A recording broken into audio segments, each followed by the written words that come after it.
Okay, I don't know how long this video is gonna be.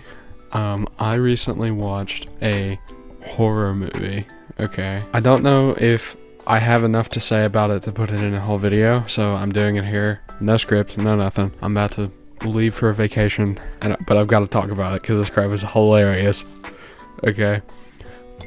I recently watched the new hit movie called Weapons, okay? The premise was there, okay? I'll give the credit where credit is due. The premise is there. 17 first graders get up at 2:17 in the morning and then just run outside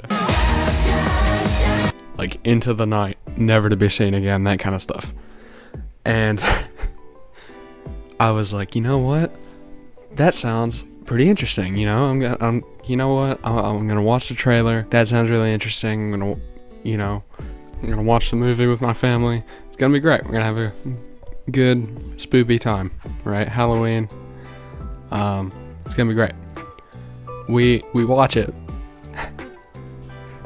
and when I tell you that we could not stop laughing through the whole movie, and I'll tell you why, okay?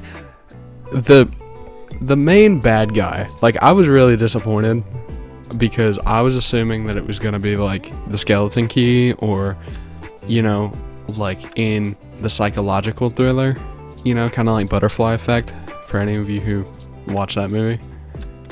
No, that's not what it was. Basically there's a witch.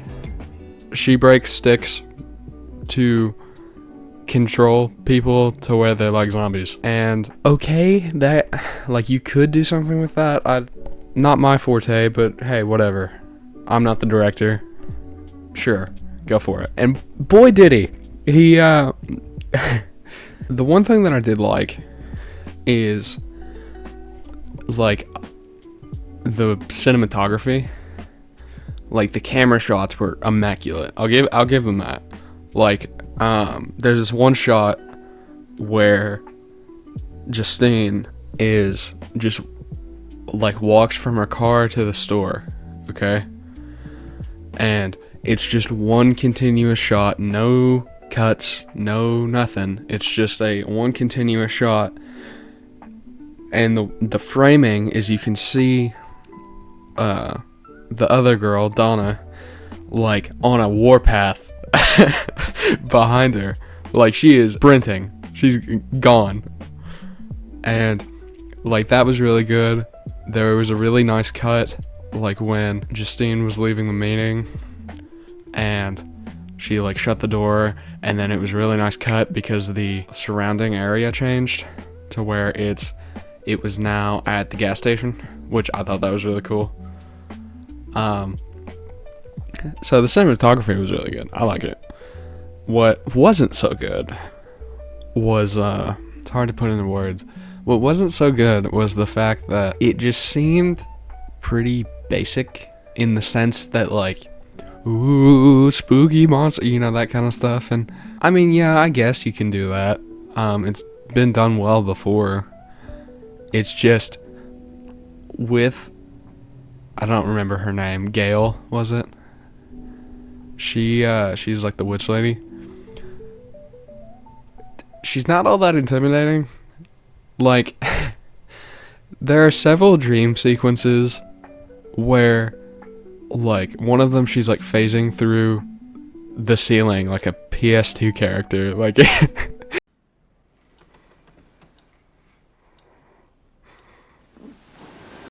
Hi, how are you? It looked like Gary's mod, not even gonna hold you.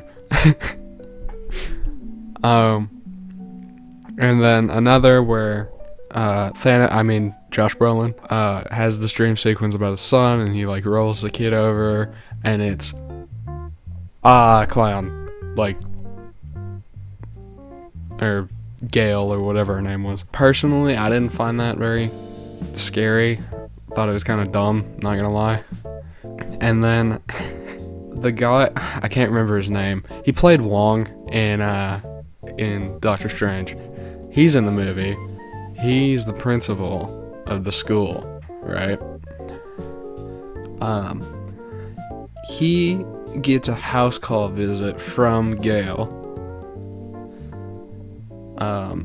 And then like she does the spell or whatever, and he like kills the other dude, and then like she uses the hair from Justine that she got earlier. It's a mess, but he runs, okay? And the way that it's shot suggests that he was running for several city blocks, right? Because he didn't stop, he just kept going. And it got me thinking, okay, if she just has the ability to like zombify people, right? She cannot change human physiology, right? So my thought process was, how did he run for that long and not just collapse of exhaustion? Like, yes, you could say it's magic and all, and you know, that kind of stuff. Like, I know that's probably what it is, but like, it still doesn't make sense.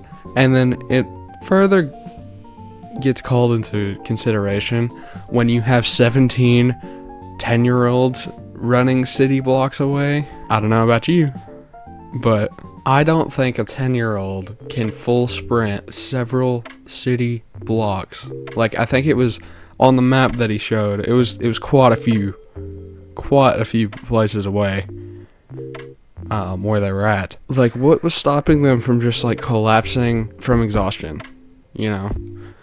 But that's just kind of how my mind works, so I don't know. And then Justine, she's like our main character, kinda. Like, they've got several. I like the framing. It goes from Justine to, I think it's Justine, Archer, Paul, Crackhead,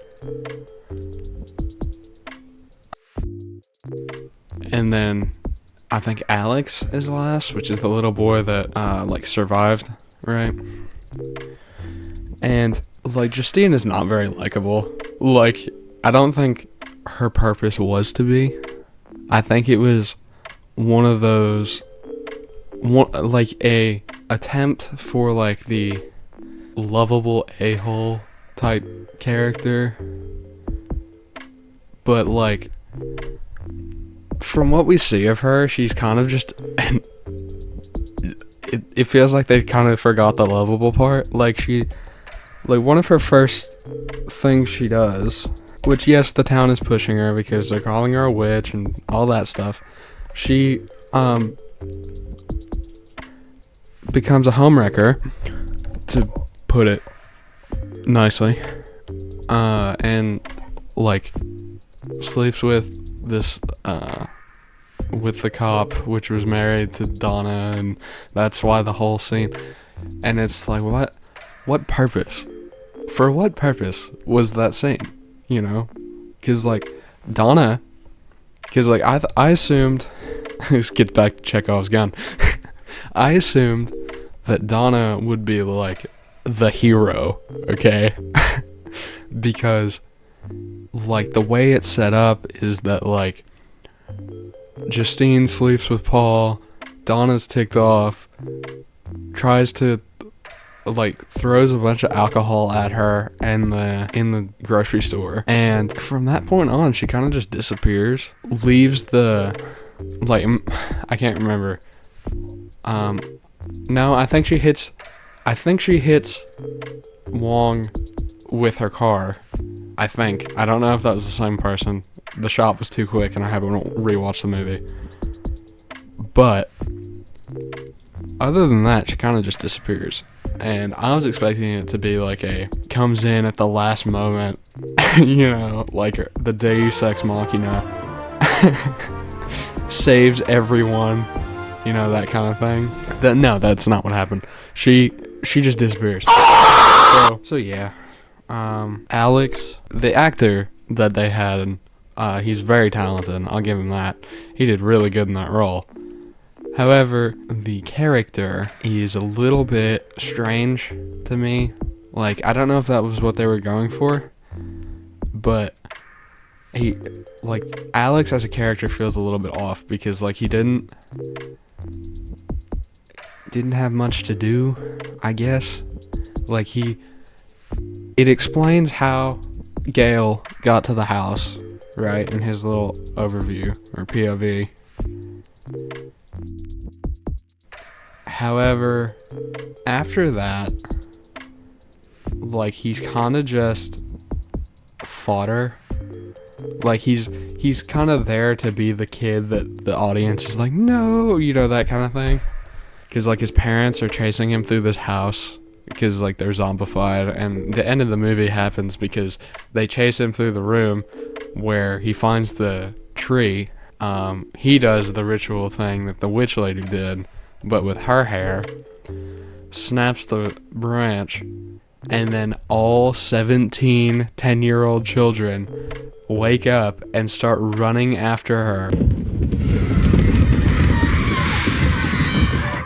Oh shit! A rat!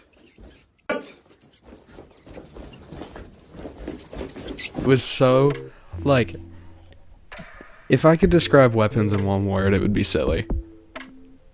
It's silly. Let's be honest here. And I think they knew that because the fact that they had 17 10-year-olds jumping through windows to go kill a elderly woman as she's running through front yards and houses, like, dude, put the Sonic soundtrack over that.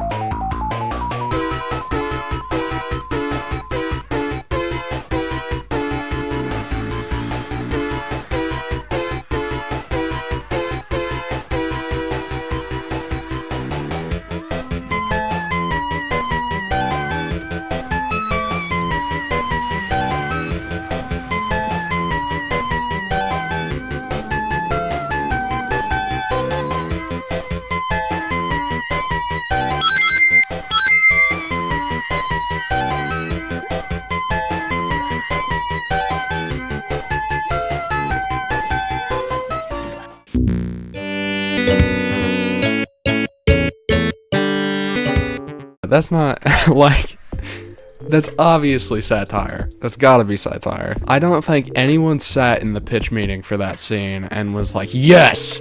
That's freaking incredible, you know, like, but yeah, so, Weapons, I would say it was silly. I would say it's, like, a good trash movie, you know, like, reality TV, you know. But other than that, it was kind of pointless, you know, like, we didn't really get anywhere. Like, Gale was torn to shreds by 17 10-year-olds, you know, and, like, when they started running through the daggum house, my first thought is how that freaking Reddit meme where it was like, how many 10-year-olds can you beat up in a fight? Like, could you kill 100 10-year-olds or 10 100-year-olds, you know, that crap. You know, it was just silly.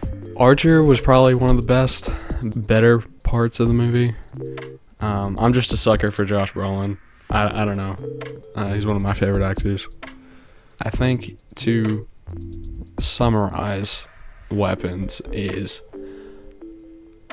missed potential. Because like I said, the premise was there. It was. It's just the use of said premise was unorthodox, you know? Because, like, from the trailer, like, they were very tight. They were very tight-knit on who the villain was, right? So much so that, like I said, I thought it was going to be a psychological thing because there was no indication that there was a villain. It was just that these little kids, Naruto ran out of their house at 2 a.m. So it's one of those things where you're like, oh, okay. I thought it was going to be Justine gets freaking mobbed outside her house because the whole town thinks she kidnapped a bunch of kids. But that was just me. So, yeah, a little bit of a shorter video today. I'm working on a longer one. That's like scripted and everything, like the Final Destination video. But yeah, if I had to give it a rating for weapons is, not to mention the fact that there was an AK-47 just in the sky. That was a little silly too. Like, it just had the time 2:17 as Archer was going to the house. So I don't know what that was. Subtlety is not one of those strong suits. But anyway, if I were to rate weapons, I would have to say 2 out of 10 not enough weapons. Bye.